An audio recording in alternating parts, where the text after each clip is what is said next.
recording if it is, or Yeah, feel free to start whenever you want. all right. So, well, thanks for showing up, folks. Today we have a challenging discussion on VR, and I say challenging because there's so many ways to attack the issue and to talk about it, especially when it comes to helping you basically determine what you're interested in. So I've been kind of struggling, do I talk about all the technicalities? Do I talk about all the workflows? Do I talk about my work, etc.? Or I've been a curator as well late in the last couple of years, so that's a whole other chapter. Um, so I was kind of curious if there's anything that you wanted me to focus on today. I do have some topics, but if there's anything that is more useful to you or to the group, I'll focus on that area. Tux, I'm not sure if I'm saying your name right, did mention, the kind of idea of, well, here's a reality. Most artists, especially international, are poor. I was very, very poor for many, many years. And, there's the whole like, can you do VR if you're not rich or if you don't have $3,000 or $5,000, etc. So maybe I can attack some of those vectors and look at some ways that you can do relatively affordable VR or even AR. But if there's anything in particular that you want, and I'll leave some time for question, or also you feel free to kind of slip in when there's a couple moments of silence if you have a question. I do want this to be useful for you instead of just me drinking coffee and talking to a screen for an hour and a half. So don't. I'd love this to be participatory as much as possible. Basically, is what I'm saying. So if you have anything that is itching question or anything like that, now's probably a good time. Or any comment or whatever, go ahead right now. And maybe to be, I'll point it at somebody, and I'm also not sure how to say your name, Waragwag. Is there anything? I know you're in the architecture space as well. Is there anything that you are looking for in today's session, or? Hey, in particular, I guess the first one that you said that no, not anybody can afford, and no, maybe we can how we can enter the VR space without inventing so much. It's probably a very interesting.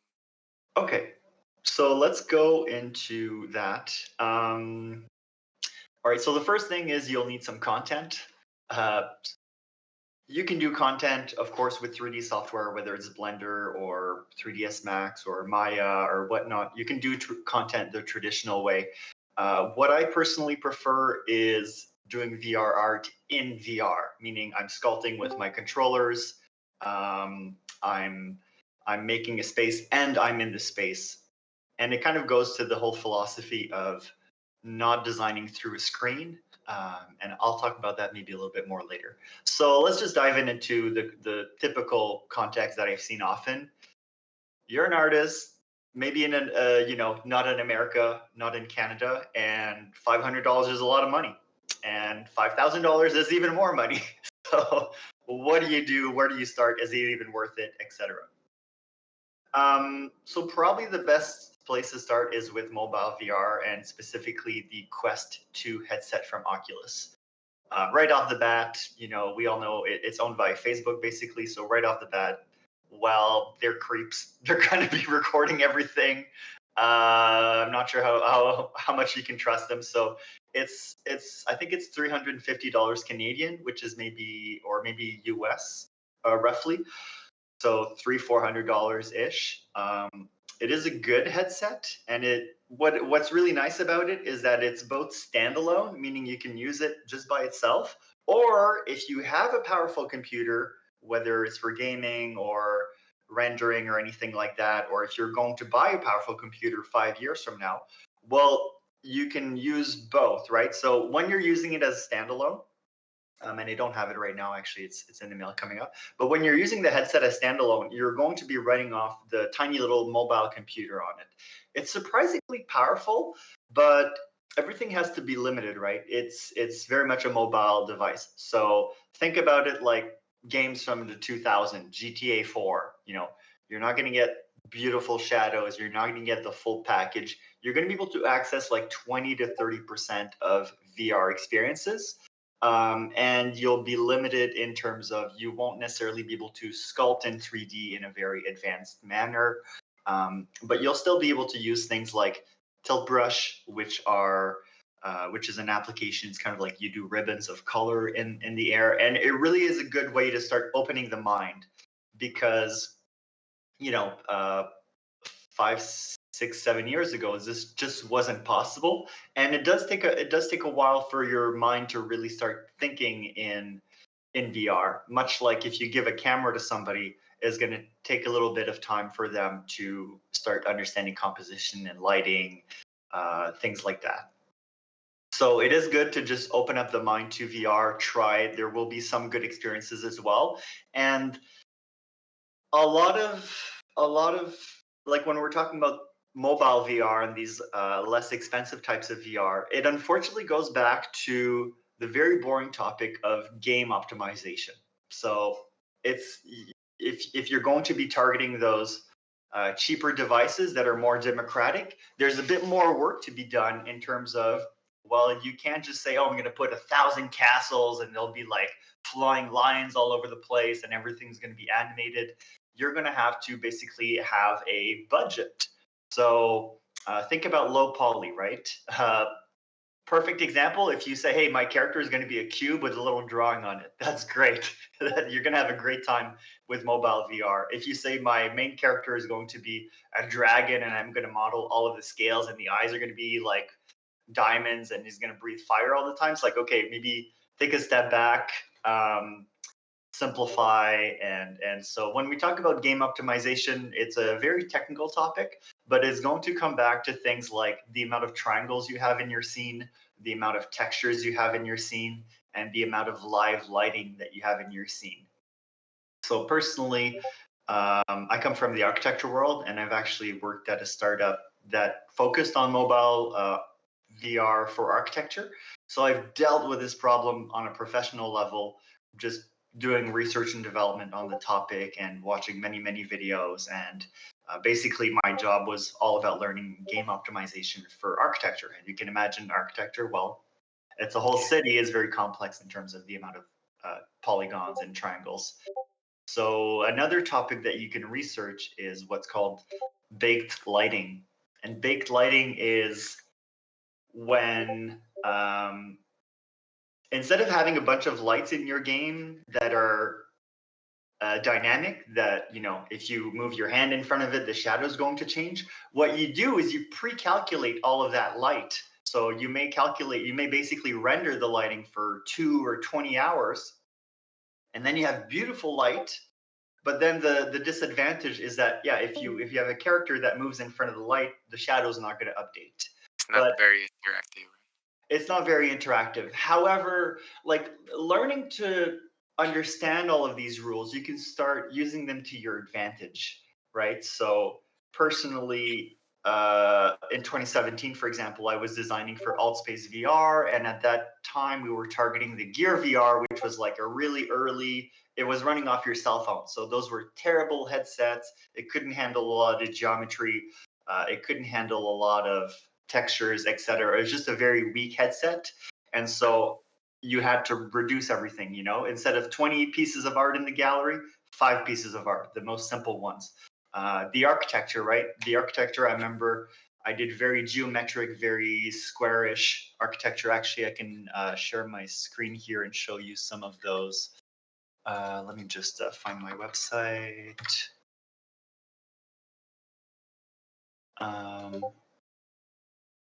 Digital architecture. And am I going to be able to show you my screen? I believe so. Screen 1. Blah, blah, blah, blah, blah. Okay. So this was my first gallery. Do you see my screen right now? Yes.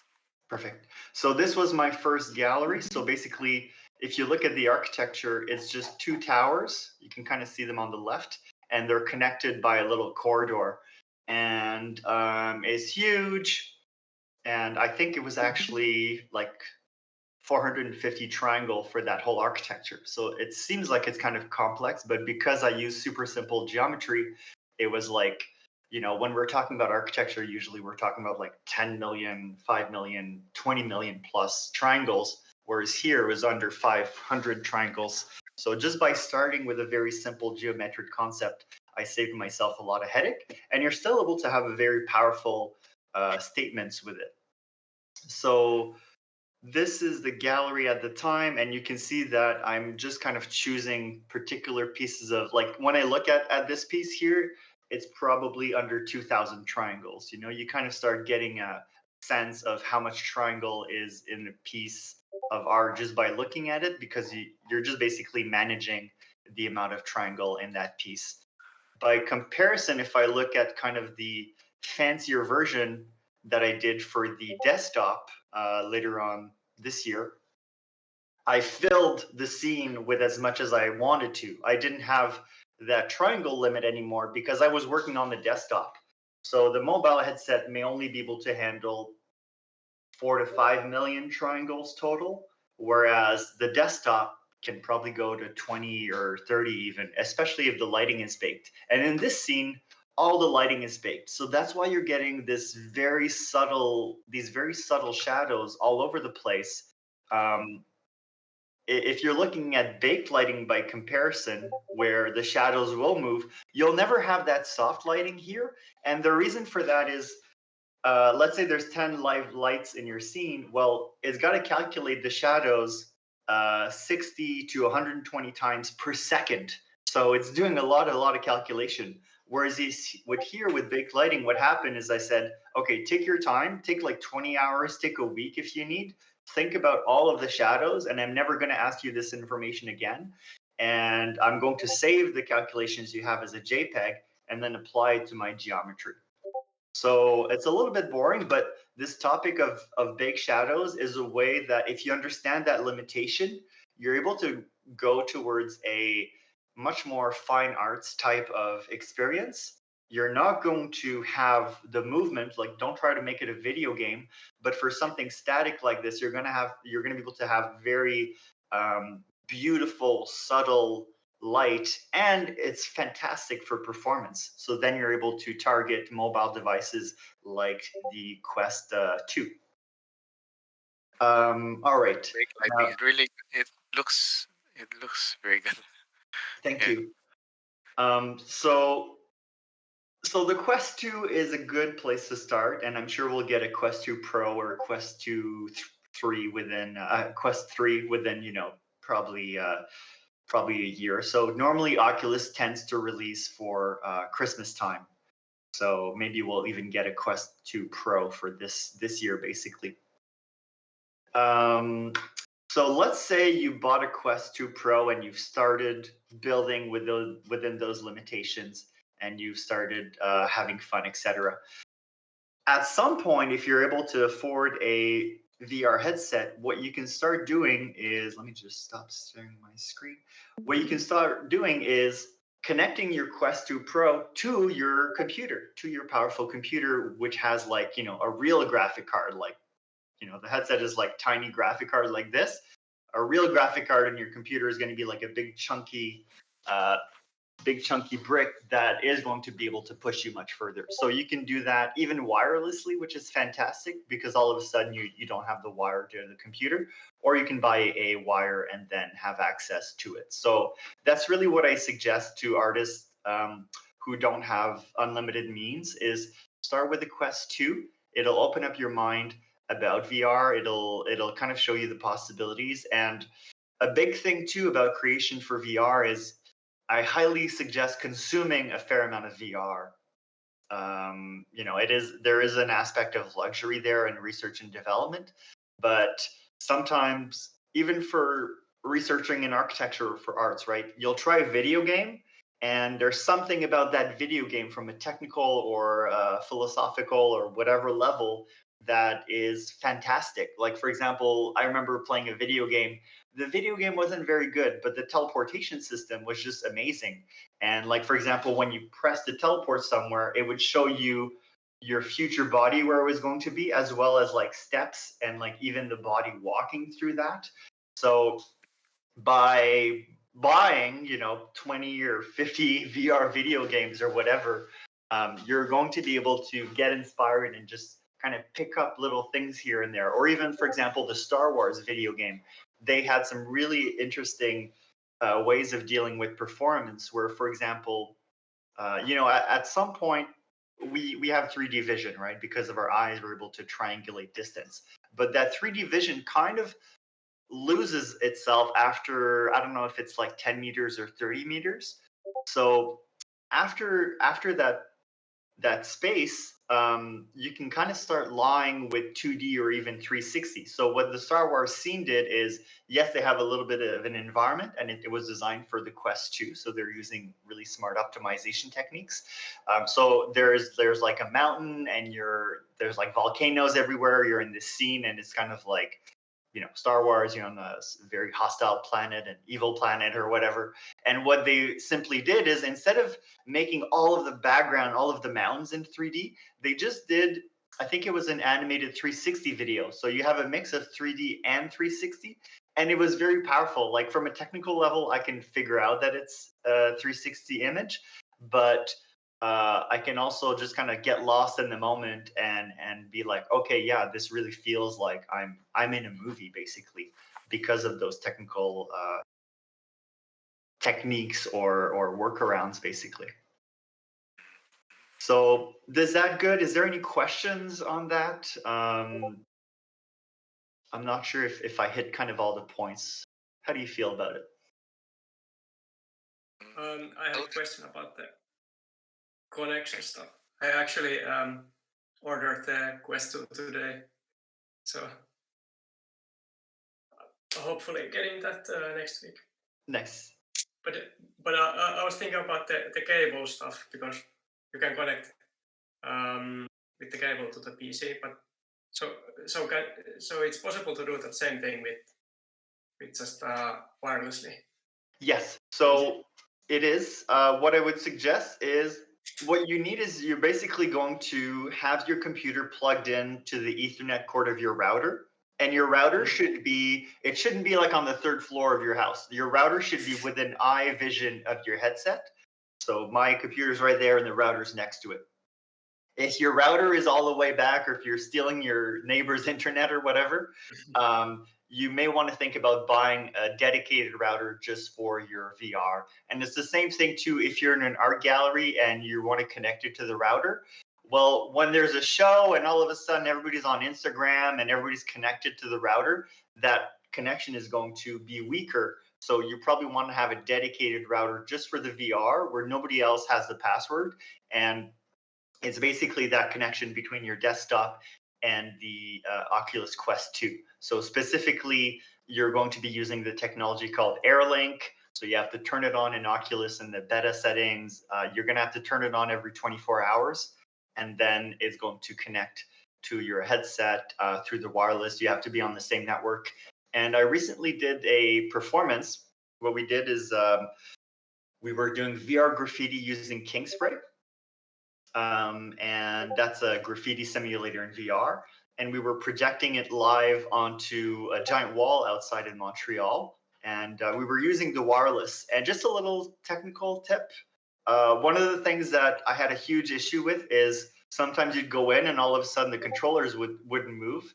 So if ever you have that issue, especially if you're doing live performance, the trick I found after 3 days is, if the hand controllers are not reacting, using AirLink, take out the battery and put them back in, or just disconnect them and reconnect them, and then the controllers reappear. So that's a little tech tip until they fix that issue. But yes, you can do the AirLink, and it's fantastic, right? Because VR is great, but having that wire is really reduces the immersion into it, especially for newcomers. Like, as a pro, as a VR nerd, I'm kind of always aware two world, like of the imaginary VR world, and I'm like, okay, where's my wire? Or like, is there a cat in the room or something? Not that I have a cat, but like, I'm just very aware, like, don't punch around here because there's a screen that's worth a certain amount of money or whatever. Yeah. I mean, I hate wires, and the worst thing is that it costs like $100. Yeah, Itself. yeah, it's like ridiculous. $100 Canadian, $120 Canadian, and I mean, you can step on a wire, or if you keep twisting it, it may destroy the wire as well. So there's all of these things. So yeah, I highly suggest the wireless. It's just very freeing. And yeah. So does that answer your question, Walt? Is there anything you want me to go more into details for, or? No, I mean that's all. I was just like worrying, like, can I use the like connect it to my PC, like Yeah. without the wire? Yeah, that's great. That's great. Yeah. Then I can do pretty much anything. Yeah, and also like highly suggest the Wi-Fi 6. So just the best Wi-Fi you can get basically, and the Quest 2 supports Wi-Fi 6. So a big thing too with VR, is the comfort. So if there's any kind of problems with performance, if there's any kind of problems with the optimization, or in this case, the wireless connection, you're going to get discomfort if you have lag. Imagine in the real world, you do this, and then the world only moves half a second later. It's a little bit like seasickness, and our body has a reaction to that. Or specifically, it's called that discomfort is called the ocular vestibular discordance. So ocular is your eyes, vestibular system is what's in your ear. It's basically your not your GPS, but like telling you what your head is doing. And if your eyes are telling you something different, like if your body's telling you just turned your head 90 degrees, and your eyes are like, okay, I'll show you that in 1 second, just wait. So if there's a discordance, your body thinks, oh, you've been poisoned. You probably ate something, and I need to make you vomit right now because you're gonna die, and you're sick. So that's why we get seasickness. That's why we get VR sickness. So it's very, very important to make sure that that doesn't happen to our visitors. Basically, in VR, we don't. Last thing we want them to do is to get sick. So there's the easiest way, unfortunately, is just to throw a bunch of money at the hardware. So that's what I do in galleries. Basically, I just make sure that they have the best graphic card. And obviously, that's harder to do if you're going to be distributing a game. The other ways that require more effort is, once again, goes back to that game optimization. How many triangles does your scene have? What are you doing for lighting? Same, less amount of animation as possible, less amount of live lighting as possible, less amount of textures as possible. And the other more boring part is testing it. So there's a lot of hours just going into Unity and testing it and seeing the frames per second and making sure it doesn't drop below 60 frames per second, or even ideally 90 frames per second. And there's this whole concept too of occlusion calling, and I actually use it in my art. So the technical concept of occlusion calling is a trick by your computer that says, hey, if you're looking at a blank wall, even if your scene has 10 million triangles, if you're not looking at let's say I have a piece that I have a sculpture that's 5 million triangles, and it's this, right? This is 5 million triangles. So when I'm looking here, I'm not seeing that piece. The computer's going to say, oh, I'm going to do occlusion calling. You're not looking at it. I'm not even going to consider it. And all of a sudden I do this. Oh my God, 5 million triangles I have to calculate. Okay, so now my frame rate just goes low. So how do you deal with that, right? Personally, I did architecture for the metaverse that is designed to exploit occlusion calling specifically. So what does that mean? That means that in one room, you will not be able to see any other pieces of art in the rest of the gallery, or you'll never be able to see more than one piece of art in the gallery where it would reach above, I don't know, 5 or 10 or 15 million triangles at the same time. And so what that means is, let's say my computer is only able to show 10 million triangles. That's the max it can show in a scene. So I have my architecture and I go into a room. And now what I'm going to do in that room is I'm going to exploit that limit as much as possible. Instead of saying my whole entire gallery, my whole entire scene is going to have 10 million triangles total, I'm going to say each room is going to have 10 million triangles total. So my graphic card is always going to be working at its maximum. And I know that at its maximum, I'm still getting that performance, so nobody's going to get sick. And then it really becomes a thing of, actually, I'll share my screen right now to kind of give you a better idea. It becomes a game of how do you separate these rooms so that they can't see each other, but it doesn't feel like, let me show you an example. Like, you could do this trick by saying, we're going to have one room here and a corridor. And, if I'm looking at a plan here and I've got a piece of art in here and a piece of art in here, the visitor is never going to see both pieces of art at the same time. But obviously, this is kind of terrible architecture. Nobody's going to want to walk through there. So how do you make it so that people can't see all the pieces of art at the same time, but it still feels somewhat natural? So this is a gallery I've been working on. I think I did it, kind of finished it mostly around 2017, 2018. And each room, if I'm in this room, I'm not going to be able to see the art in this room or in this room or in this room, et cetera, et cetera. So the pieces of art are going to be isolated from each other, and then each room can be its own experience. And my goal with this gallery is to fill it. Basically, what I'll do is I'll do a VR sculpture that takes me 6 to 12 months or whatnot. And one second. And I'll create an experience at a gallery where you're in only one of those rooms at a time. So for example, if I go back, this was the first room I published.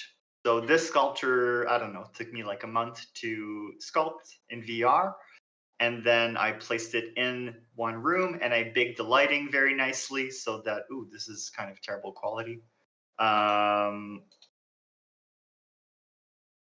So I baked the lighting very nicely, and then you can go in VR, and I made a show about that.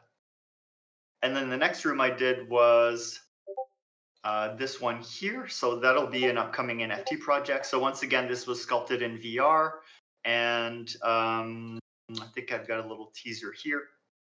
It was all baked properly, all optimized properly, and you're not able, like, this particular sculpture takes 100% of the graphic card.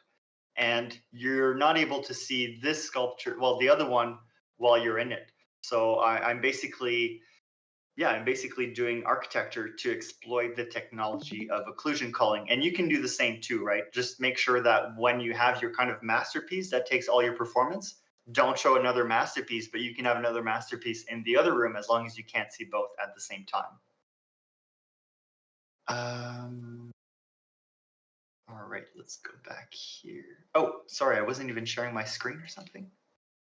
Was I? Was shared. I was, okay. Sorry, I'm a little bit of a Discord noob.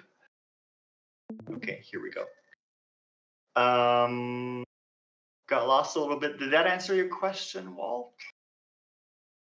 Hopefully. Yes. Perfect.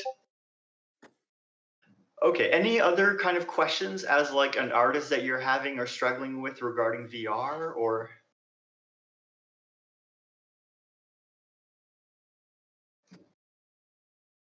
So I had a little conversation with Nagar the other day, and Nagar is a photographer. Sorry, once again, if I'm not saying your name wrong, feel free to correct me. So Nagar is a photographer from Iran, if I'm not mistaken. And they were wondering, starting to think about VR, etc. Don't necessarily have a bunch of technology. And I think another really nice way to get into the medium, there's a couple ways to start creating content for VR. You can do it in VR, which is my favorite. You can do it traditionally on a computer. And another one that's really cool is capturing reality. So what we call photogrammetry, or even nowadays we have 3D cameras like the Kinect, where you can literally 3D scan live. So I highly suggest at least being aware of photogrammetry. So photogrammetry is where you can take literally your cell phone or a drone, or most likely a DSLR on a camera, even if it's an older DSLR. And so you take a bunch of photos, and as long as your subject doesn't move, you'll be able to get a 3D model of the resulting aspect of it. So let's say you have a little shed in your backyard, or you have a little vase. You can take 100 photos or 50 photos of it from all of these different angles, and the computer will be able to create a 3D model from it. So it really becomes an interesting tool, and it should be part of a lot of people's toolkit, basically, especially if you're going to play in VR, right? Because you could, for example, make a tiny little set of a theater piece, scan it using photogrammetry, and then all of a sudden bring actors into it, whether they're live actors, whether you do another type of 3D capture to bring humans into it. There's a lot of really good possibilities in it. Now, photogrammetry is going to have some issues with transparencies and reflections, just because those are harder to capture, and anything moving, right? So if you try to scan somebody and they go, well, the next picture is not going to be the same, and it's not going to work. So what does that mean?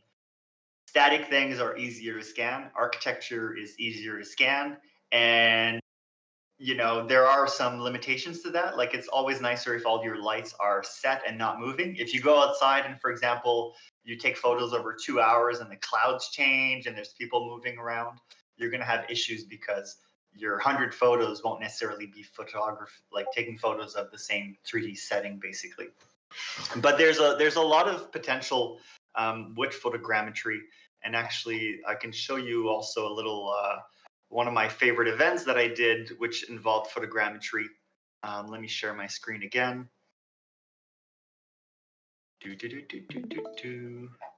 All right, so this was a show in mid 2018. At that point, in early 2018, I had just bought an AR headset, the Meta AR, and we basically did like a little fashion show in AR. So this is all photogrammetry.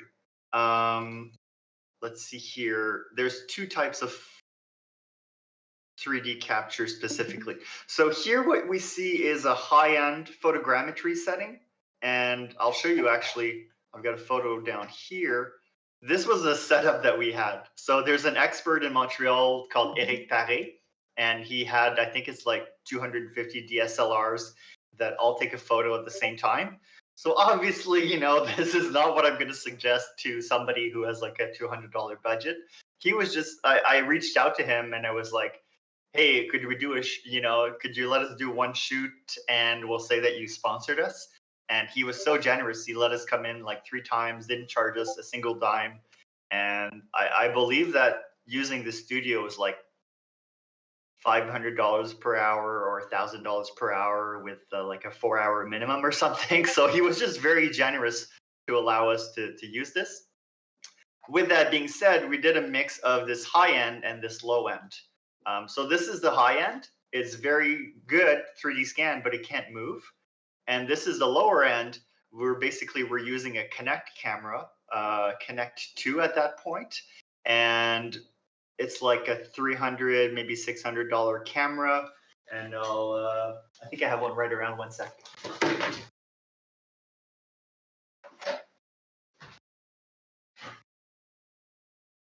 So the new generations, I'm not sure if you can see my camera, but the new generations look like this. They're much smaller.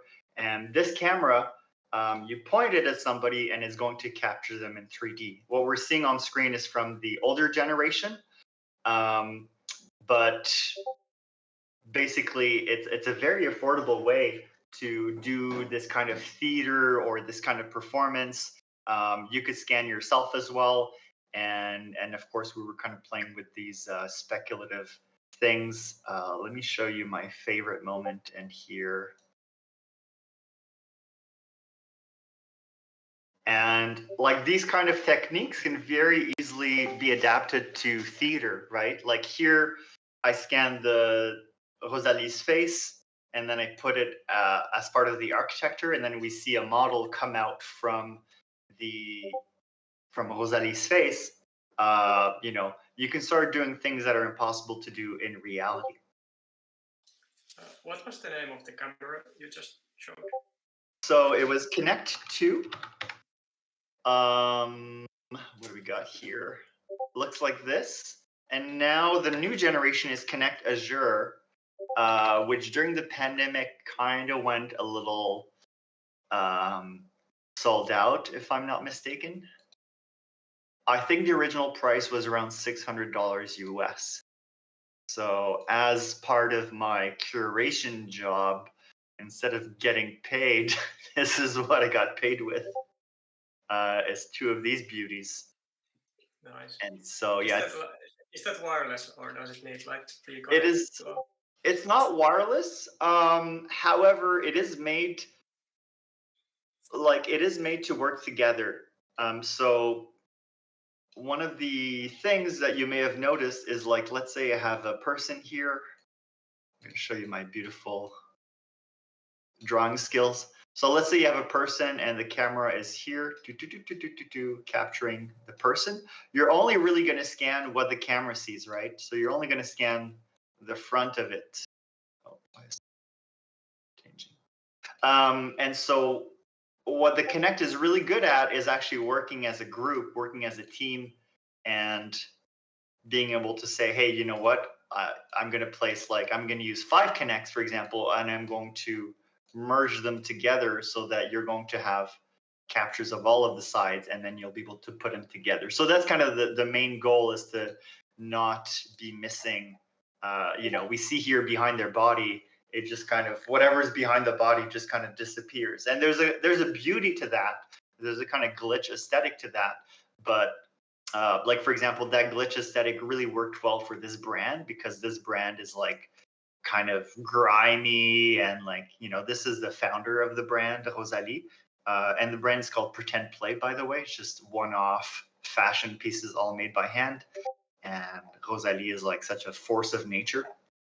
I loved working with her. But yeah, we see the bodies being cut off behind there. So now with these, you can have 2, 3, and kind of put them all around the performer, and do things like that. So it's a little bit disappointing, really, that I was doing this with no budget in 2018, and we haven't really seen much. Like Balenciaga did something, but you could throw these very cheap, relatively cheap hardware at a theater troupe, a dance troupe, musicians. There's a lot of unexplored potential in that sense, that people haven't been playing with this as much as I'd like them to. And it seems like they feel it's unaffordable, or unattainable. In their head, it's like, oh, you'll need $25,000 worth of equipment and things like that. It's like, no, you just need a nerd and like $600 and a lot of time, basically. So yeah, once again, I got lost in the little detour there. Is there any kind of questions regarding?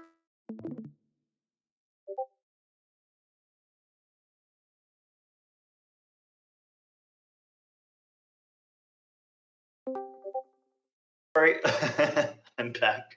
I think I mentioned I'm a Discord noob. Yeah, is there any kind of questions regarding that, or any other direction that it may have invoked that you want to go towards, or?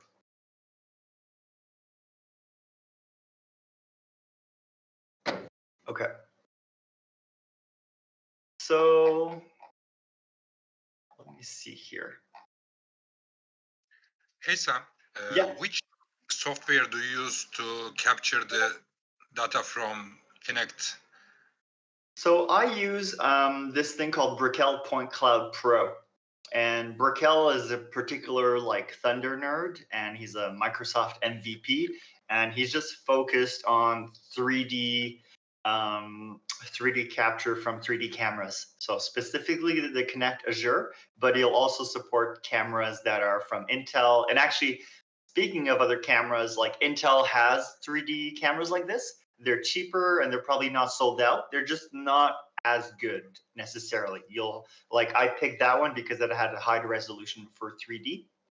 And you know, if you want to work with the Connect 2, the older generation, you're probably going to have a way easier time getting access to it. Just be careful because 90% of the Connect 2s are made for Xbox, and you need a special wire, which is probably going to be really hard to find. Whereas there's like a few, I think they're called like Windows Connect 2, and those will have literally a USB you can plug into your regular computer that doesn't require that special wire. But the Connect 2, I don't know, you could probably find it for $200-300 online. There's a whole slew of Intel cameras that are going to be cheaper with slightly lower resolution. So make sure that I think you're going to be looking for the infrared resolution or the 3D resolution. So they'll be like these cameras, you know, they have a regular camera and then they have like infrared or some sort of fancy light, and then they have like a camera for the 3D that is low resolution. So make sure you look at both the regular camera and then the 3D camera resolution to make sure that your 3D image is not going to be all blocky, basically. Yeah, I have Connect 1414. Yeah, and you can actually do a lot of really cool stuff with the Connect. You know, beyond VR, you can have touch panels and things like that. I think the Connect Azure can detect up to 20 people. And you can literally like stick it in a factory and it'll track the shipments of what's available and do all of this intelligent like AI and Internet of Things, which is beyond what I want to do with it basically. But yeah, Brekel Point Cloud Pro, and it's BREKEL, and he's also quite responsive on Twitter and just generally very very responsive on Twitter or by email, and just extremely knowledgeable. It's like he spends his entire life is all about supporting the Connect. So there are other alternatives as well, but personally I went with him. And I think it cost me like $150 when I was a student, and then I had to pay another $150 after I was a student to get the full license. And I think right now the Connect Azure is in beta, so it's like free or extremely cheap because it's still being developed basically. But yeah, his software is extremely intuitive.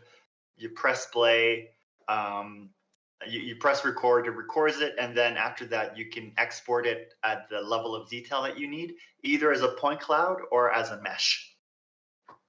And if you do like animated point cloud, that kind of stuff is not going to run on the Quest headset standalone. It's just too demanding.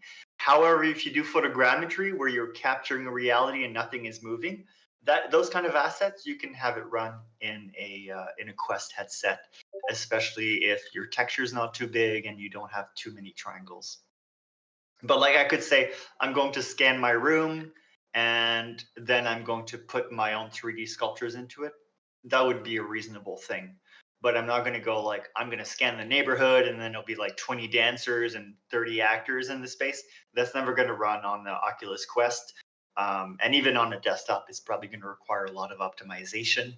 Like the dance sequences that you were looking at, I think the maximum amount of concurrent like sequences at the same time, I think the maximum amount was like 5. And then it starts, you know, the performance goes down and people start getting feeling nauseous basically. So let me know if you have any reaction to that, or if you'd like me to go into a particular topic. If not, I'll just kind of go into more generic topic relating to VR in a minute or so.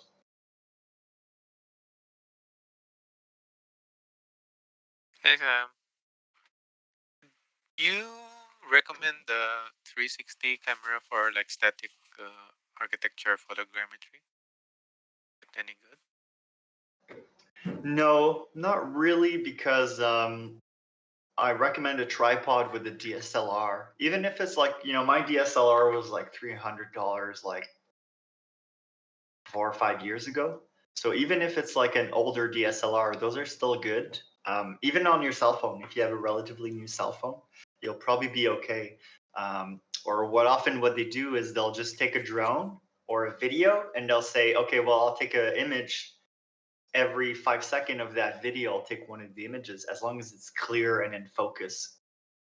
I'm not a photo pro, but what you really want is a crisp photo with none of that depth of field. Like if you're looking at my hand, the art in the back shouldn't be blurry. You want everything to be crisp. And that's why I also recommend using a tripod. You're not going to get any of that movement.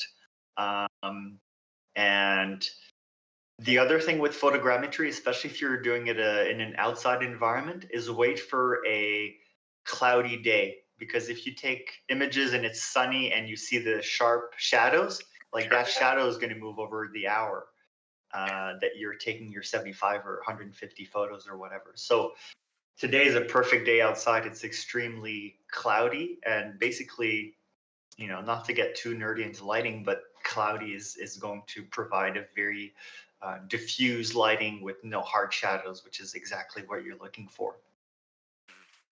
Okay. Thanks. Any other comment or reactions, or?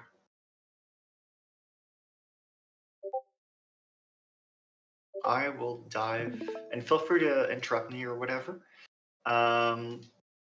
So you should see my screen. So I'll dive into, you mentioned the 360 images, and a lot of people don't realize what the difference between both is. For a long time, even today, you'll go to a museum or a gallery and they say, oh, we have VR. And you go and it turns out it's 360 video. So I'll tell you my very opinionated view on it.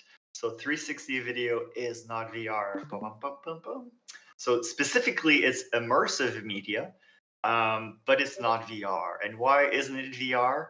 Because you can't move through it. And that medium also is not going to translate into the future of volumetric media. Meaning, if you take something 360, it's completely useless in augmented reality. Whereas if, let's look at the scene below where we see these little trees. The person can move around the little trees in VR. If I were to do the same thing in augmented reality, if I were to put those little trees in my living room here, I would be able to move through them. But if I were to put, 360 videos, basically you have a sphere around you and the camera, you can't move within that environment. It's whatever movement the camera had that is going to be your movement. So that would be completely useless in augmented reality. So I really want to, personally, I'm not a big fan of 360. There are some exceptions, like Felix and Paul have done some amazing experiences. Remember, there's some really cool fractal videos that I've liked. But generally, I kind of consider it a waste of time because it doesn't build up to augmented reality. It doesn't build up to the future. It's kind of like a cul-de-sac or a cul-de-sac, as you would say in English. It's like a little bit of a dead end. There's nothing that 360 video is going to evolve into. It's kind of like, that's it, and it doesn't work towards VR and it doesn't work towards AR. And to say that they're both the same is completely misleading. It's kind of like saying, if I filmed a book, it doesn't make it a movie. And so because you're seeing this 360 video in a VR headset doesn't make it VR. And yeah, so that's my point. 360 is immersive media. So that's what we're seeing kind of in the middle or on the left. Whereas real VR, well, you're in the space and you can interact with that space and you can move around in that space and make your own decisions. And it kind of brings me back to this differentiation of why is VR important in the first place? Why is it different than art that we're used to? And these are kind of early slides that I created. So to me, it comes back to the problem of the frame. We're trying to get into the imaginary world of an artist. And for centuries, for as long as you can remember, we've been doing that through a frame. meaning a painting, a photo, a drawing. When I do a painting or when I do a photo, I'm saying, here's a snapshot of a dream. Here's a snapshot of heaven or whatever. And you can't move within that snapshot. Here we see, these old perspective techniques, and the frame in red is what we're getting, but what we really want is what's in green is that instrument, and we're only getting a part of it. So VR really allows us to smash that frame and get the green thing that we want, get the real 3D environment, etc. And when we look at the history of media, there's not a lot of 3D. So I've highlighted in green what is 3D. So there's sculptures, there's theater, there's reality. You could say that the reality is drama, reality is art. If there's a war, if there's a pandemic, like that's the thing, right? That's a real thing we can experience in 3D. Kinetic art, autonomous robotic arms. So those are things that we could experience in 3D before. And then when we look at the right side of the screen, I've kind of highlighted everything that can become VR or AR, but that so far we've been experiencing it through the screen. So there's a huge wealth, right? Like if you go on I remember being really inspired by the kind of new aesthetics movement. And it was just all of these young artists, and they were doing a lot of stuff in 3D, and everything was just seen as an image or a video though. And it was like it's like, oh, it's kind of sad that there's all this 3D, but we're only seeing it in 2D. So there's video games, there's interactive art, there's algorithmic art, etc. So all of that is kind of like can be extracted and actually be lived as a lived experience rather than just a glimpse of a suggestion of that world.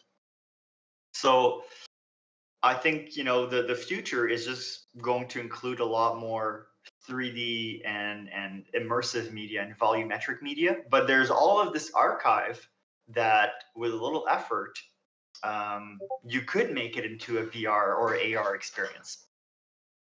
And yeah, so here right now these are 3D worlds, and obviously you're watching me through a screen right now.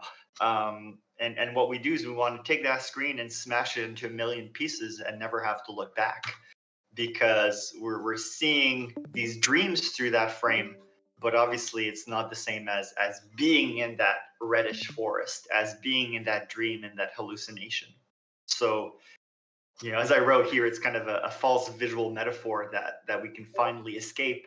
And like what I want to do is I want to go into your mind, and I want you to go into all of the things that I've experienced in my mind, basically, that I'm trying to communicate. But a picture is only a crumb of that. It's only a tiny little fragment. These are kind of generic points, so they're not as important as if you have pointed questions. And so, yeah, these are generic slides about VR. So in VR, obviously, your body has a huge impact on how you see things. Personally, even my own art experiences, I keep them simple to the point where you don't have a body.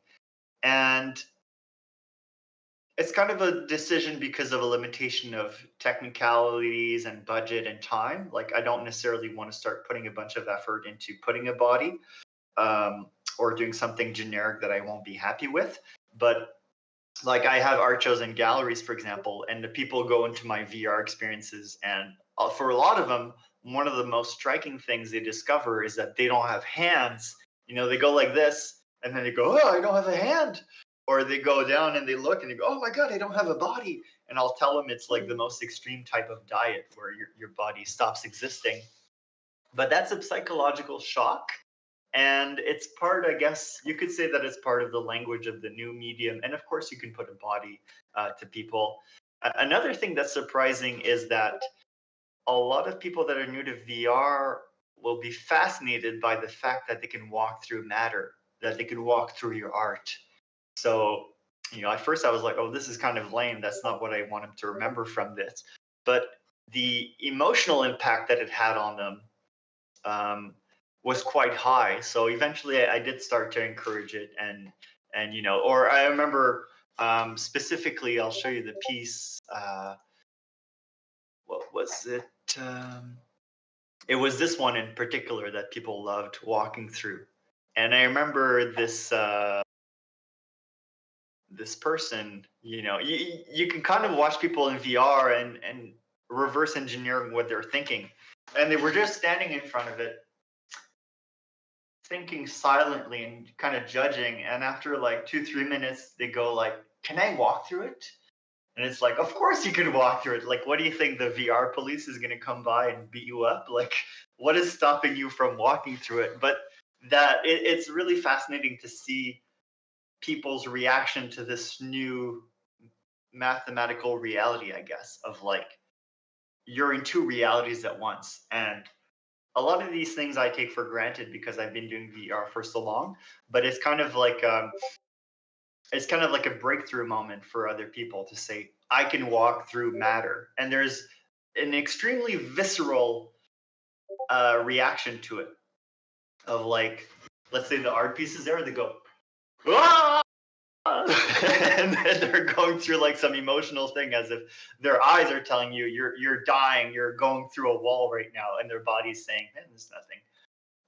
So that has an emotional impact as well. Or there is this game, I think it's called Becoming or Remembering.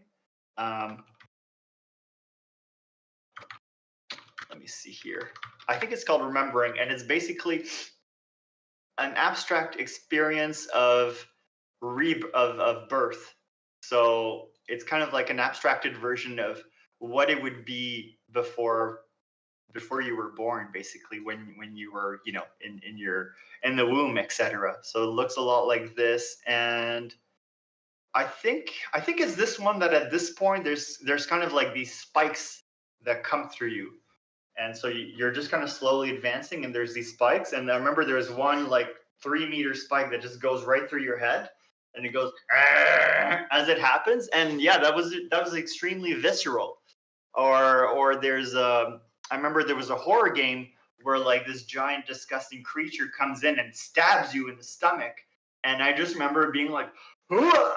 Like obviously I wasn't being stabbed, there was no physical reaction, but just my eyes are telling me, you're getting stabbed right now, get ready to die.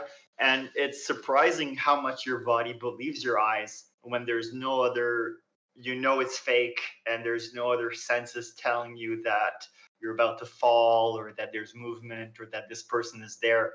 It's just your eyes are able to exert a huge amount of control over your mind, even if you know it's fake. And so that's something to use, and also I guess to be careful of.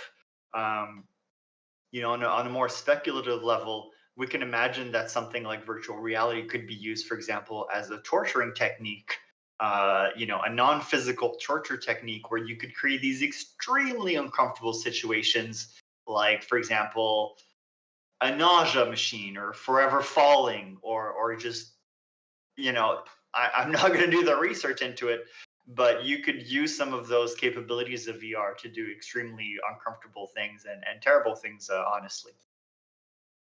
So let me stop sharing my screen here for a second. Or actually, do I want to do that? I think I had some other points in here. Oh yeah. Any comments so far? Good, okay. So let's jump back in.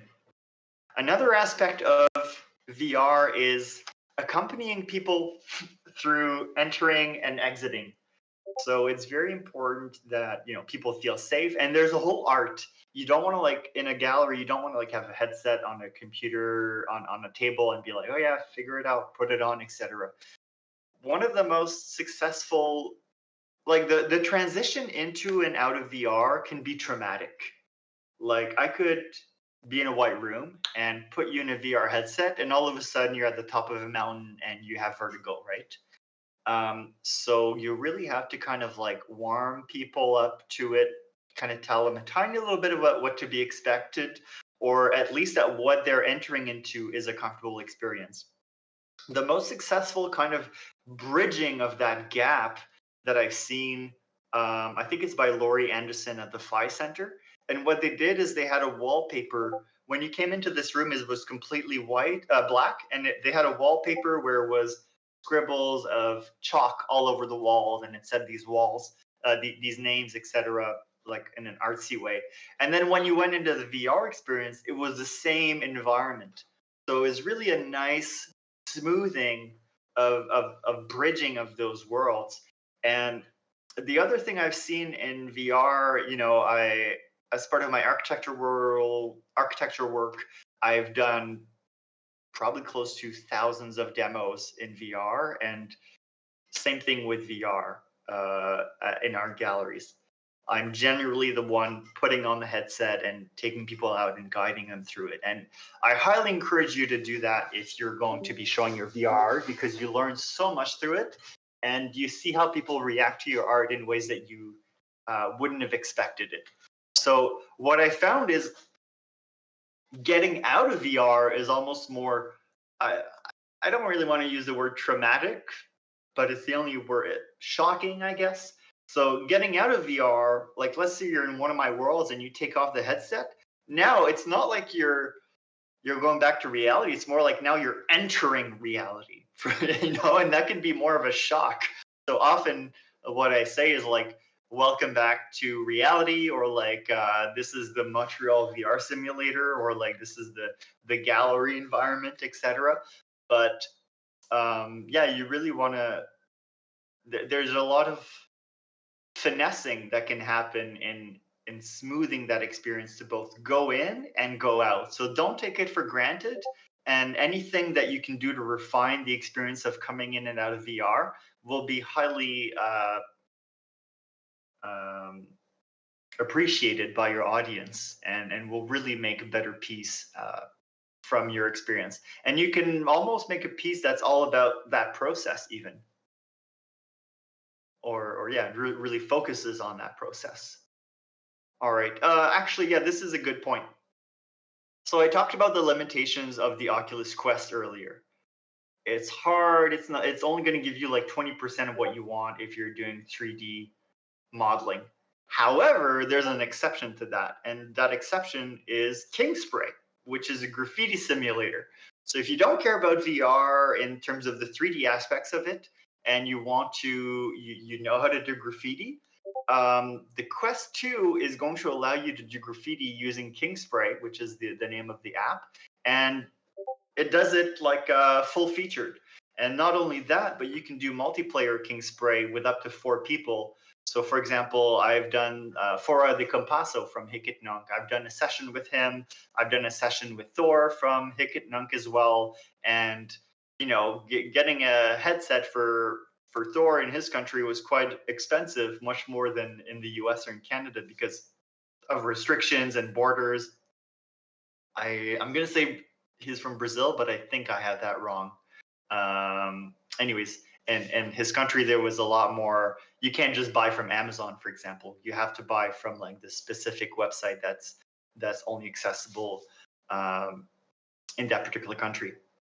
So for that $300 headset or whatever, if you're already a graffiti artist, you're going to have a full-fledged experience with Kingspray, and there's pretty much no compromise. So it's kind of a no-brainer. And frankly, if you know anything about graffiti, it's expensive as heck to buy paint, and there's a whole culture about stealing paint. Racking $300 worth of paint. So it pays for itself quite quickly because a mural can easily be $200. Not to mention that you're going to be limited on all the colors you purchased. Whereas in here, you have unlimited colors. You can talk while you're painting because there's no fumes. You're not going to have disgusting cadmium on your arm giving you cancer. Or, I remember my friend telling me like, oh, he's painting and all of a sudden after he's coughing or he blows his nose and there's paint, in his Kleenex or whatever, there's like color from blowing his nose. Like that's absolutely disgusting. Not to mention really bad for your health, etc. And also terrible for the environment. So yeah, if you're a graffiti artist or do murals, Kingspray Oculus Quest is a no-brainer. And you're not going to have any limitations. This I've already kind of talked about. Point clouds. Hey, you can scan a church, you can scan an existing building, you can make a little maquette and scan it and all of a sudden just blow it up. So you can really start doing very powerful things with with literally your cell phone and a piece of equipment and some software. Um, so this I've already shown, so you can kind of go beyond reality. And this I kind of talked to, right? You're going to have a lot of human reactions that are completely unexpected. And it's really like when I'm guiding people through VR, I'm really putting myself, it's kind of like I'm doing an empathic link. And I kind of forget about myself and I'm putting myself in their shoes and trying to reverse engineering what they're thinking and preempt what their questions are or what their discomforts are. And just really, yeah, I basically become them while they're doing it. And my body is just kind of like following them, holding a wire or whatever. So doing that is extremely valuable, and I highly recommend that you do it, especially once COVID is over, etc. And you'll learn a lot of things that weren't what you were expecting from your own VR experiences. Or I remember, the little gallery I was showing you earlier, this space here. One of the things that I found when this was what 2016, let's say, when I put this on Altspace VR at the time, the surprising thing to me was that everybody was hanging out outside. Almost nobody was going in, or a lot of people weren't even aware that there was an inside. They were hanging out in the courtyard around here. And, I went into the space and it was like 20 people hanging out outside having a great time and loving the environment. I was like, oh, did you know there's actually 90% of the art is inside. And inside is kind of like almost a monastic space. It's very dark, it's very moody, but that makes the lighting very dramatic as well. So unlike a painting, people are going to have very complex reaction to a space and to a VR experience. And you can even read that from like how they move, where they go, what they look at, what they don't look at. Oh yeah, well this is a little bit more something that was aimed at architects, but it is a good point as well. So, before the internet didn't exist, and now we have web designers. It's a whole new job. What we can very safely anticipate with VR and AR is that websites will start slowly shifting to 3D spaces, or at least offering a 3D alternative. And there'll be a whole new job that we're not quite expecting yet, which is creating websites for brands. And that has to do with very VR specific and architecturally specific concepts like lighting, ergonomics, and mental comfort. So what makes a space comfortable? What makes it that you have people gathering at one space and having a good time versus not having a good time and leaving? And yeah, somebody's going to have to design all these interfaces. So, like imagine you can do anything. I'm going to take the very boring example of like, what does it feel like to walk through a McDonald's website in VR or like in AR, right? Or you go shopping for shoes or check out Wikipedia or whatever. What is that experience? What is it to visit the Wikipedia temple? And how do you get information? So those are very speculative questions right now, but I think they're going to be requiring answers, and starting to think about that is that could be a job of the future that you didn't even know existed, and it's a very interesting job at that. Did I hear a question or anything? Or Yes. Hey, Sam, let me ask you something, my friend. go ahead. Why do you think that you just mentioned didn't happen already? A lot of it has to do with the capabilities of the software. So, for example, maybe only 1 or 2% of the computer consumers have access to VR. Yeah, I gotcha, And gotcha. you could say the same thing, right? Like, here's the early web. It was like, look at Facebook. Look at Amazon. Look at YouTube. This is where we are right now with VR. You know, or for example, there is a VR application for Netflix, but this is where we are. we're clumsy. We like at that point, right? In 2010 or 2015 or even 2012, 2007, we had no idea what it was. Everything was already possible, but we didn't know the language. And when we look at this, we're like, Amazon, YouTube, Facebook, these are terrible websites. I wouldn't spend a second on there. But at that time, we were clumsy and we were children of the internet, and we didn't know what it was. Right now, only 10 years later, it feels normal to say this is complete garbage. And why isn't it just like Amazon.com? We all know what Amazon.com is. We all know what Facebook is like. It seems very obvious what Facebook is like right now. So we need to start thinking about like things like this, but spatially. So, for example, what is Facebook in VR? They're giving it a try, or they recently said that they're becoming a metaverse company. And there's other things to that, right? Like, what do we want to do online? Well, actually, here's a perfect example. What is Hicketnunk as a 3D website? You know, you just see like the feed falling, and then you're like, I'm gonna grab one of these and throw some Tezos at you, and then all of a sudden it goes into my gallery. Do I just see all of the live users? What is Hicketnunk as a VR website? And what is Hicketnunk as an AR website? So if I'm, do I just see the feed in here and then I throw a potato at the art I want, and then I see like my Tezos bank account go down? How do I visit my art collection? How do I visit somebody else's art collection? How do I navigate the prices? So those are all user interface kind of questions, but there's a whole spatial aspect to it that just hasn't been addressed yet. And like, being cutting edge is all about doing things that are uncomfortable and weird and that there's not a lot of input for. So if some of you address those issues, even if it's speculative, even if you say, hey, you know what, I just took Saturday off and I said, what is Hicketnunk as a 3D website? If you do that, it's going to really open up some interesting questions, and probably that question will be answered in 5 or 10 years. But if you give it a go now, you'll start thinking about things that in 5 or 10 years from now, people are going to start figuring out. And just by hitting those really hard questions early on, by the time other people start to think about it, you'll have developed a whole library of thoughts surrounding this.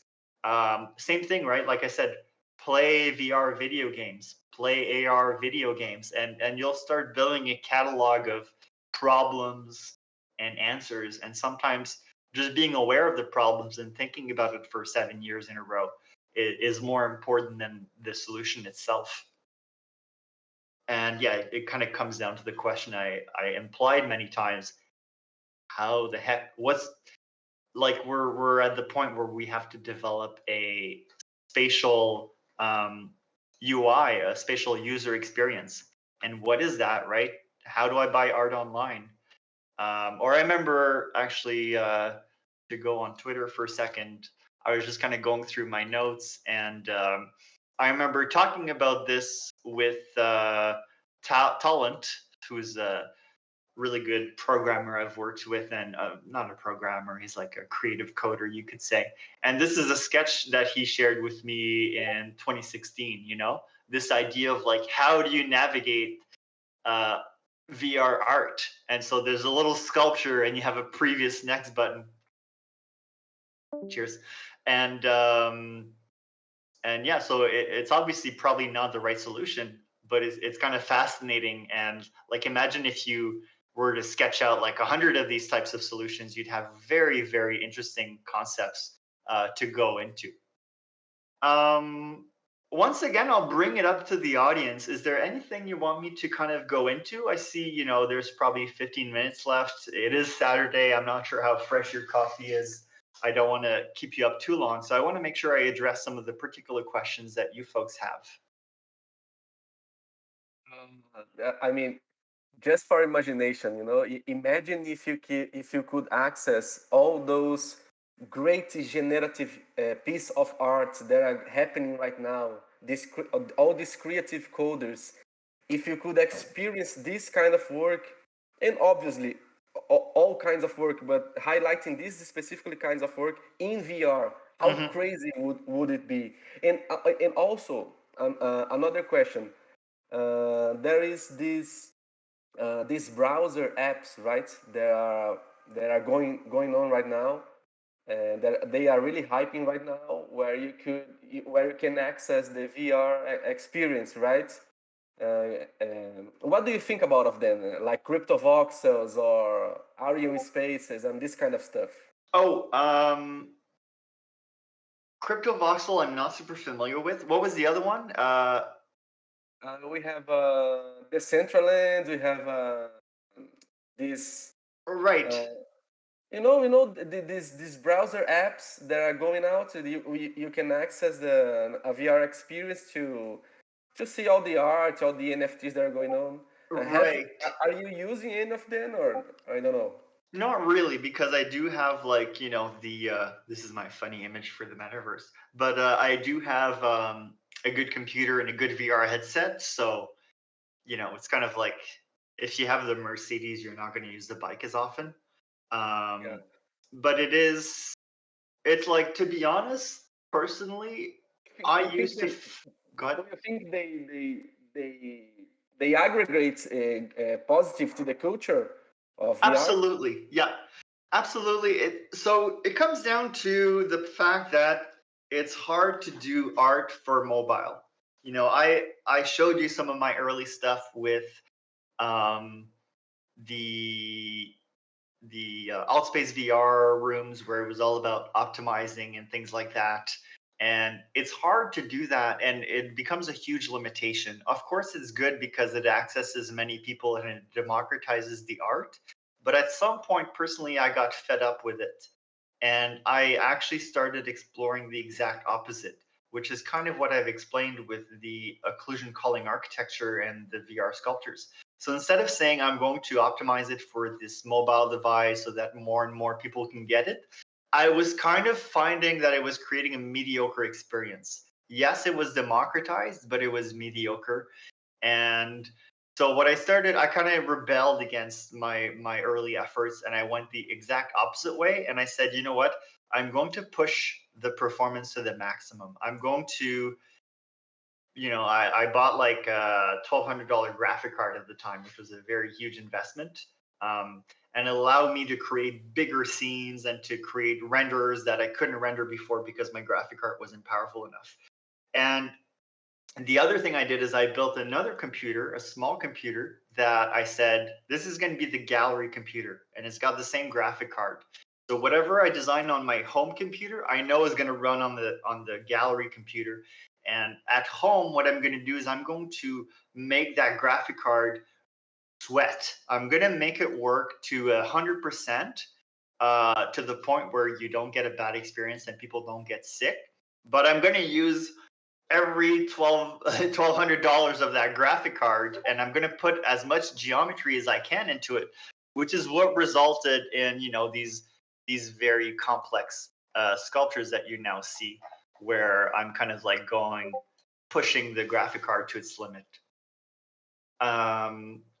And as well as the occlusion calling architecture that allows me to do this times 30. So it is good, but in crypto voxels, for example, you're never going to get anything near this, right? So you're limiting yourself to that language. Of course, if you're a pixel artist, none of that matters. I personally want to kind of explore like where we're going to be in 50 years. And this is going to look terrible compared to where we're going to be in 50 years. But unfortunately, it does require a fair amount of resources. And personally, like I work full time, so I have a good job that pays nicely. So it kind of quite changed my life. and I do art after work and on weekends and at night, basically, etc. So yeah, it's absolutely on the more mainstream side of things. Like I'm very niche in that sense, but on the more mainstream side of things, yes, of course, making it accessible on mobile devices, making it accessible on weak computers is very important. But as an artist, it can be very limited. If you're doing 2D stuff, all of that kind of doesn't matter in a way because 2D, it's a square texture and that's it.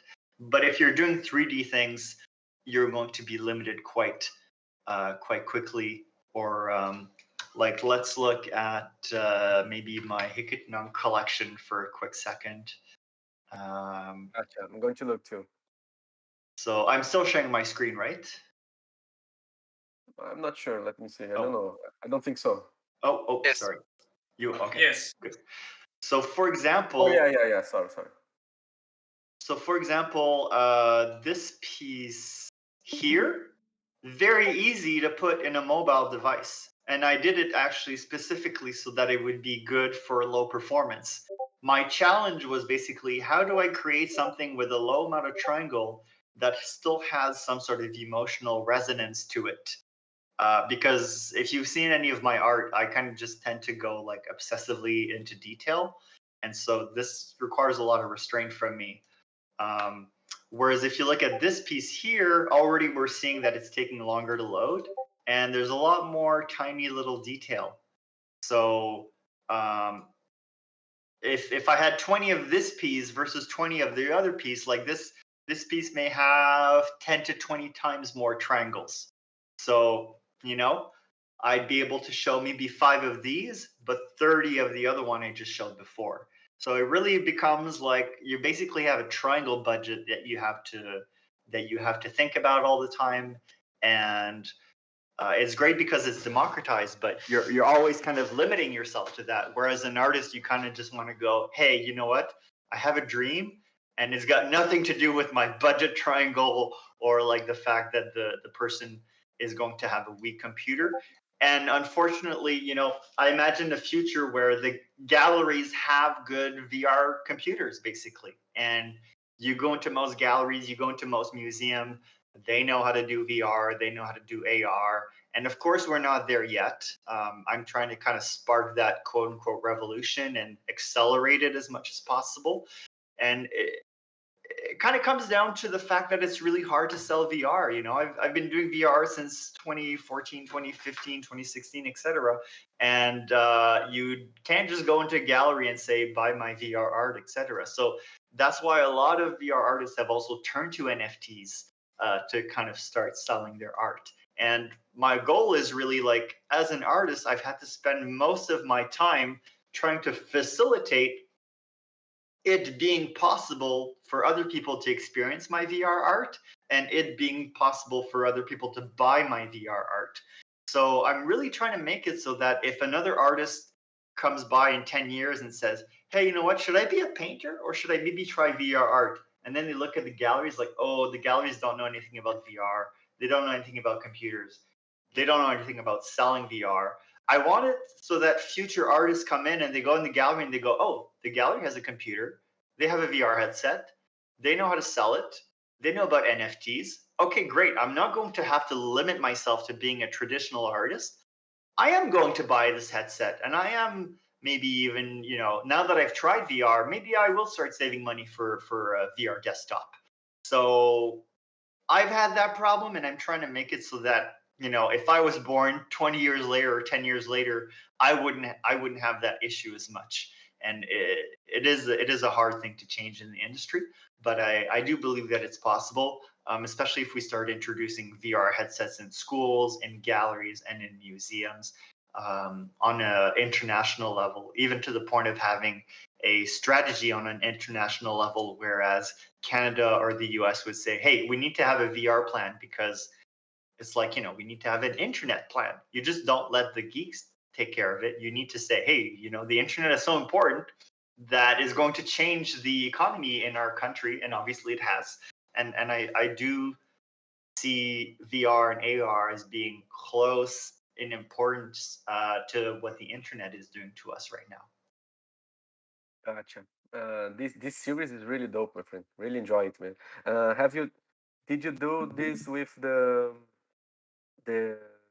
this application where you literally draw in the wind using the VR set? Correct. Pretty much all of my art, like I used to be a traditional painter, and in 2017, I think I moved to New York after university. And if you don't know, New York, you're not gonna get a lot of space. So I wasn't able to have a studio anymore. In Ottawa, I used to have 2 rooms, like my bedroom and a studio. And now all of a sudden, for a very high price, I had a tiny space in New York. So I had to basically dephysicalize my practice, get rid of my studio, and all the art that I've been doing ever since, except for sketching concept, has been pretty much in VR. So when you see my stuff, you don't need to ask yourself how I did it. It's pretty much all in VR, or actually some of my architecture, I'll use Revit, which I showed you earlier, which is a software that architects use to Yeah, I know design about this one. buildings. Right. Yeah, I know about this one. So it's all Revit and VR sculptures, basically all made by hand, and you're going to get a very different art. Like if I make art on the computer versus if I do it by hand and I'm in the space and I'm feeling it, and it's basically traces of your body. It's traces of a dance. Yeah. You can't really say that about using the mouse and the keyboard. And while you are creating this using the VR kit and this software, can you apply textures or maybe like using a 3D software, for example, you can apply textures, you can apply to the image stills, videos, stuff like that to the sculpture itself, or it's something different, something else? So we are going towards that. Traditionally, right now, if you want to be a VR artist, if you have a VR desktop and a VR headset, I would say use Adobe Medium because it's the best. It's my favorite personally. It's volumetric, so it's not like ribbons. It's literally goop, and when you put 2 things of goop, they become the same goop.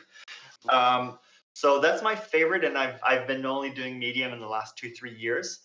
Then what you would use is Adobe Substance Painter, which is a AAA. It's the best software to do really, really high-end textures. You'll have sheen. If you do skin, it'll look just like skin. It works with Unity. It works with Unreal. There's Quixel, but Quixel is anyways, there's a little bit of competition, but I would just say use Substance Painter for your textures. And then you throw the result into Unity or Unreal. Now, both Medium and Substance have been purchased by Adobe. So, kind of hate Adobe, kind of bastards, expensive, et cetera, et cetera. But what they've been hinting at is that they're going to transform Substance into a VR app. And actually, the Medium and Substance team are now working in the exact same office. So that means that you'd get a full workflow in VR, an ideal workflow in VR. And even beyond that, what they've hinted at is that you'll be able to use the same software, like Substance right now you use on your screen. And now they're saying, oh, probably you'll use it in VR. And what they've hinted at is that both of those things, you'll be able to seamlessly work with or without the headset. So you start sculpting in VR, you take off your headset, you do a couple changes on your computer with a mouse and keyboard. Same thing with texturing. You can texture in VR, take off your headset, do some texturing the traditional way on your screen, put on the VR, do some more texturing. So that's really the dream in terms of a fully VR workflow. And I think you asked why I do it in VR, because it's a new medium, right? We know the language of painting. We know the language of photography.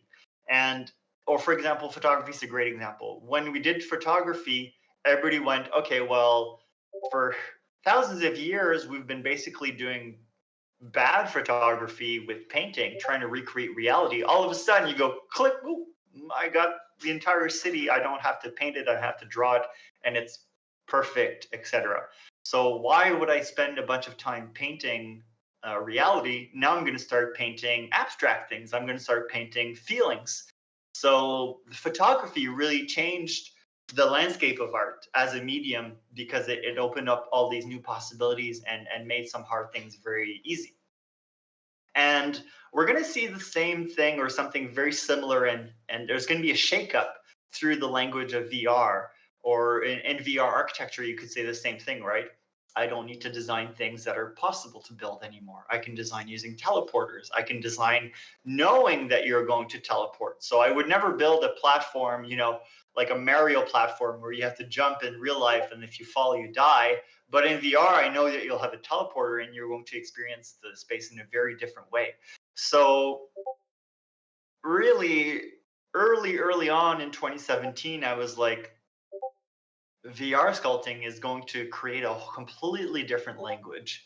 And what I've tried to do is do my own art, but in a way that is going to hit different languages. So when we talk about language of painting, like pointillism is language, right? That was a movement. And we've not really seen many of the movements that VR is going to create yet. If you folks purchase VR headsets and start doing it, you're going to do it in your own way. And you're going to get very different results from me, obviously. So we don't really have a library of we can look at the entire history of painting and say, oh, there was a movement there was a movement there. This artist like Schiele does it a certain way, whereas we don't really have that in VR yet. We have a couple of VR superstars, etc., but we don't have like 20 years to look behind of history of, oh, this VR sculpture went in this direction, and this VR sculpture went in this other direction. So for me, it's like trying to figure out, I'm gonna do my own art, and then the next piece, I still want people to understand that it came from me, but I'm trying to figure out, I don't want it to be like a series where they all look the same. I want to try to depart from what I've become comfortable with, and to kind of discover the future, like there's this concept of emergence, right? Something you can't plan, something that just emerges from the process.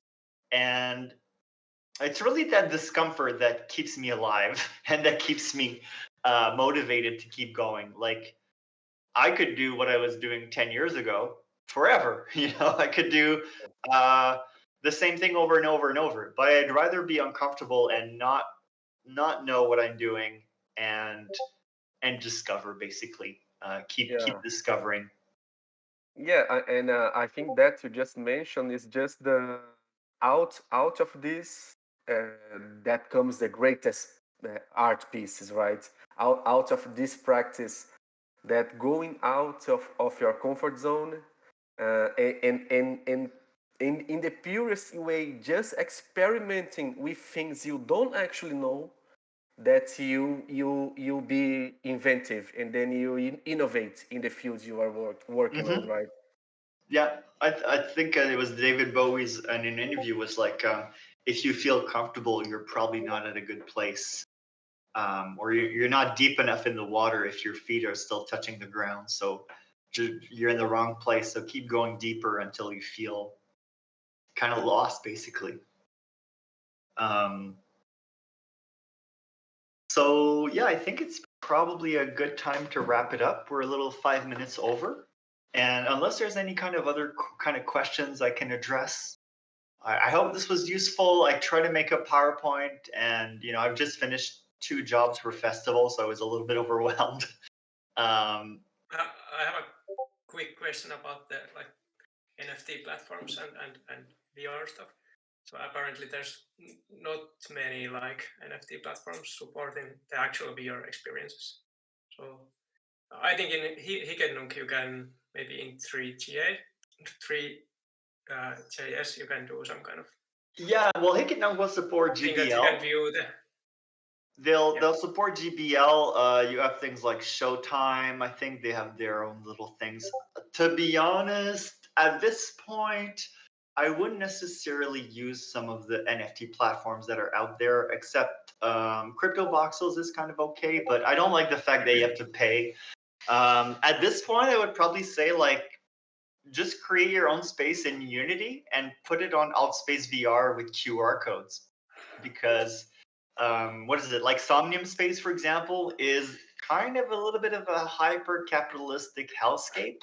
For example, like buying land is like $30,000 for a plot of land. And if you don't pay, you won't be able to teleport places. So you have to walk like 10 minutes to an event. Yeah, this is messed up. This is messed yeah. up. Yeah. Yeah. So, and so if you were to use AltSpace VR instead, you could do whatever. You wouldn't have to think about paying. Oh, did my camera freeze while I was doing a really nasty thing? Wow. How Yes. crazy was that, man? That was my fuck having to pay to teleport face. Yeah, man. They are listening to us. They are listening to us. Oh my god, they're attacking us. We're being hacked. Oh my god. Actually, let me unshare and reshare my video. Hopefully that'll fix it. So yeah, right now they're a little bit like capitalistic hellscapes, and I'm thinking this is going to be solved in 2, 3, 4, 5 years.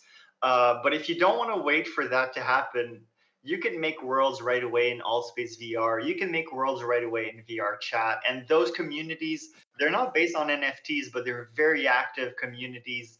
VR chat is obviously more like memes and a bit more dank. It kind of feels like 4chan in 3D, which is not necessarily my vibe. AltSpace VR is a lot more friendly to normal people, I would say. And you can put up whatever on there in terms of as long as it's a Unity project, it's quite easy as well. The only downside is that you do need an account to go on it. But I would probably suggest AltSpace VR. Or next week, I'll be meeting with the Museum of Other Realities regarding NFTs. So, last time I talked to them about it was like a year ago. So I'm probably going to propose some Hikitnung stuff with them and chat, but who knows where that's going to go. And of course, you could also go full independent and say, I'm going to make my own art gallery and publish it as a VR game without anybody's support. But obviously, that's a lot more effort. Personally, too, like with Unity, for example, I can make a VR experience, put it on a Google Drive, and share that with people. And it's probably very similar to what I'll be doing. And if I was fancy, I could say, I'm going to make up my own website just for distributing VR art. And I'm going to put these exe files on the website where people can download them, and those are totally valid things. So I wouldn't necessarily focus on trying to be accepted by the metaverse NFT platforms, because they're quite limiting, not very good for high-end VR art, and also it's kind of like a pay to play, right? Which I'm not really a fan of. I think if I spend a whole year making a VR experience, I don't want it to be experienced by 5 rich people. I really want my friends, the artists in my community. I want people to experience as much as possible. Um, you know, Even if unfortunately they will require a good headset and computer, etc. Yeah. And sorry, Murat, go ahead, man. Sorry, go ahead. Yeah, my question is like you mentioned about Unity, like so you build the experience in Unity, and then how do you export? I mean, like do you export mobile application or what's the format? Well, I could let's say I model something in VR and I model something in Revit. So I will export both of them as FBX into Unity. And then I'll do my own lighting baking technique, which is a bit more advanced than most because I'm a big lighting nerd. So I'll actually do that in 3ds Max with Octane, but I don't recommend most newbies try that. So I'll do the light baking, and then I'll assign the new textures that are light baked to Unity. And what do I need at that point? Well, it's been a little while since I've done it, right? What I normally do is on the Unity store, I'll download the Oculus camera, which I think they've just moved to. I think they won't support that in the future. I think they've just moved to like OpenXR or something. So basically, you download a camera and you throw it in your scene. So okay, let's recap. What's in my scene right now? I've got an architecture, I've got a floor, and I've got art, and I'm gonna throw in a VR camera. Now, when I press play, it should just work. If I have VR headset connected, it should just work. And Here's the other thing too. It's a lot easier to develop for high-end desktop than it is to develop for mobile. Because if I'm developing for desktop, I press play in Unity and within a second I'm in the space and I can experience it. If I'm developing for VR, it's going to need to take, up to 5 minutes to upload the scene to my Quest, and then I need to start it, and then maybe it works, maybe it doesn't. Personally, I've had a lot of experiences that are terrible where it takes like 5 minutes, you put on the headset, it's black, it doesn't work, and you don't know why. And if you do the same thing on the desktop, it works immediately. So I've kind of gone the route of like, well, screw that. Like it's just so annoying and so long and so painful, as well as being slower, and there's the battery life issues. So unfortunately, it's a lot easier to develop for expensive hardware like desktop. Okay, so let's go back. I'm in Unity. I've got my environment. I've got my art. I've got my VR camera. I press play. It works. At that point, you just go publish, and I think you just select the default one, which will be desktop. And then it creates an exe basically. And then when you open that exe, it should do the exact same thing that when you press play. If you were to do that for Quest, it is more involved. Anything mobile is actually very painful to develop for, I find, because you got to wait. You don't get an instant feedback, and there's all of these limitations. So that's the thing, right? That's the unfortunate thing. If you want to develop for more people, it's almost like 5 times more effort. It may be less than that. I may be overemphasizing the effort required compared to desktop VR, but it is definitely more effort, which is why I don't do it personally. How about the alt space? You mentioned about QR code. So like you export exe, then or Well, in AltSpace, I haven't done it in a while, but I know they support Unity. So I think it's either a plugin in Unity that is the AltSpace VR plugin. So basically, you would build a scene, press like upload into the Unity. I haven't done it. I haven't done it in like 3 or 4 years. So, and since I've done it, they've been acquired by Microsoft. And what I do know is that people are making amazing spaces in AltSpace VR. So it was relatively easy 4 or 5 years ago. I can only imagine that it's become easier now that they have all the money from Microsoft, especially seeing that people are making a lot of cool spaces in AltSpace VR. So I can't tell you how, but I can tell you that it should be relatively easy if you're able to do a Unity environment. got it. I'll check it. Thank you, Sam. My pleasure. And I think there was. Go ahead. No, I would just say that, in my opinion, we just need to keep this feeling alive of bringing this community and all the tech involved, all the companies, to a more open source kind of way. I think in this particular culture, VR culture, we have too much of I don't think we have much of this open source stuff. And it's actually another question. Have you heard about, from the back of the days, about the Firestorm viewer, open simulator, stuff like that? Are you familiar with this, or not so much? No, not really. No. But in terms of the open source, the switch from the Oculus camera to the new OpenXR or whatever it's called, like there was 2 open source projects that were kind of competing with one another. Now that Facebook has chosen one that they support, obviously that will be the winning platform. And I believe like Unreal also supports that platform. Let me just Google it real quick to see if I can figure out the name. I think it's OpenXR. Yeah, I believe it's OpenXR, just from a quick Google search. So if I'm right, you basically, instead of dropping the Oculus camera, which is a free asset from the asset store, you would drop the OpenXR camera in there, and technically it should all work. Now, having said that, I haven't tried it yet. I think the news is like 1 or 2 month old. So it is to be tried, basically. Gotcha.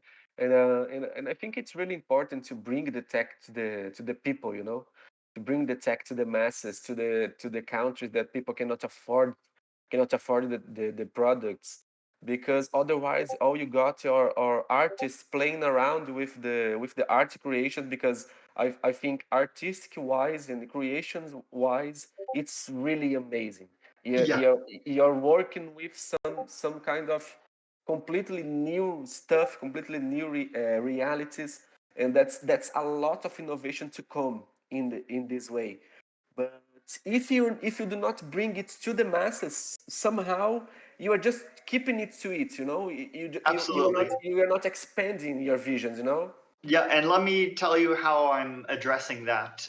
So I do think that having it in galleries and museum is more important than even necessarily making it accessible to more artists, because I don't want to reach the 5% of people who know about VR. I want to reach like my aunts and uncle who are completely disconnected from technology. I want to reach people that don't even know VR exists. So having it in a gallery where you have art enthusiasts, like my grandma, if she didn't know me, she wouldn't even know that VR existed, or she wouldn't want to know about it. But getting the masses in VR art galleries and VR museum is where you're going to start reaching people that are not gamers, people that don't know about technology, people that are, in French we say Monsieur, Madame, tout le monde, like Joe, everybody basically. You're going to start reaching people that don't think about those things, and it really, having done demos in VR, like it's the first time in VR is always a super special moment, and you can just see all of the thoughts in people's heads and all of the new realization. And for a lot of people, it's almost like there's life before and after VR, especially for artists. But like it just, and that's the thing, right? You can talk about VR with people, you can talk about it for months and years, and it's kind of completely useless compared to putting somebody in VR for 2 minutes. They're Yes. not going to be able to think about it until they try it. And they're not going to be able to realize what it is until they try it. Now, another thing that I'm working on right now, I'm working with the Mural Festival, who does kind of graffiti and mural festivals in Montreal. And one of the big things I've been pushing with all the organizations I've been working with is this idea of reverse residencies. So basically, building a VR computer and a VR headset and shipping it to artists. So instead of saying, hey, you're from Brazil, come over to Montreal for a month and we'll rent you a hotel and pay for your airplane ticket and you can play with our VR headset, we're going to say, hey, I'm going to ship you a VR headset for a month or two, and you can do some king spray graffiti and we'll project it in Montreal in real time, and you can even Gotcha. start collaborating with people from Montreal or Japan or Nunavut or like all over the world, and just kind of like you can take a traditional artist and empower them to go to the next level without all of the limitations of a residence or things like that. So I would love to have 15 or 25 headsets that are just traveling from artist to artist, because yeah, the taste of VR, like nobody's going to say, "Ah, I think I'd like to try VR. Let me just spend $5,000 to see if I like it, and maybe I'll like it." But if you give the headset for a couple minutes or a couple weeks or months to a traditional artist, it can completely change their lives and their careers. And they wouldn't have just said, I'm going to spend 5K to see if this is good for me. But by sending it to them, especially a lot of VR is extremely intuitive. So a lot of artists that would have never done Photoshop, that would have never done Maya or 3ds Max or Blender, they're able to pick up this thing and right away their thoughts and their feeling are materialized in front of their eyes, and that's an extremely powerful feeling that they didn't even realize was possible. And yeah, sending these headsets around the world is just starting the spark for that fire. We need that fire to kind of burn the traditional art world, and when there's a forest fire, the new trees that grow are so much stronger. I agree um, 100%, man. So and yeah, the other thing is just you need a government plan. You need to say this is going to be an architecture school. We're going to look at this for theater. We're going to look at this for musicians. We're going to look at this for movies. Don't expect the industry to do the work, because a lot of these industries are very conservative. Even theater or dance, right? They're not tech. These are mostly people that have spent their entire lives running away from technology and emphasizing the physical body and these older, you know, more true to life ways of experiencing things. But all of a sudden we're in a pandemic and all these people don't have a job anymore because they don't know how to do theater online, and they've never really looked at technology to push things further. So you need a government plan. You just can't wait for people to figure it out. You need to have this in school, in architecture school, in film school, in dance school, in theater school, etc. Entertainment, music videos need to start being in VR. Somebody playing the guitar, like get a Connect, right? You play the guitar, put it in a Connect, and then throw that in a VR experience. That's very easy to do. That's literally a $600 budget project. And there's pretty much nobody doing that right now. So don't wait for Balenciaga to do $1 million project. Just grab a Connect, just grab your camera, scan the world, do something, and then Balenciaga will come and hire you. So any other questions? So far, so good, my friend. It's amazing. Alrighty. Well, I really hope this was useful and not just a giant rambling. Sometimes I tend to do that. And yeah, I thank you all so much for attending. It really means a lot to see your little avatars around and to have your questions and participation. So yeah, once again, I hope this was helpful. Thanks so much for attending. And I guess we'll close it off here if there's no more questions, and I'll see you around on Twitter and in Discord. See you, my friend. Thank you. Thank you so Thank you much. so much, This was a great Sam. session. My pleasure. And I'll see you around. Cheers. Great session. Thanks.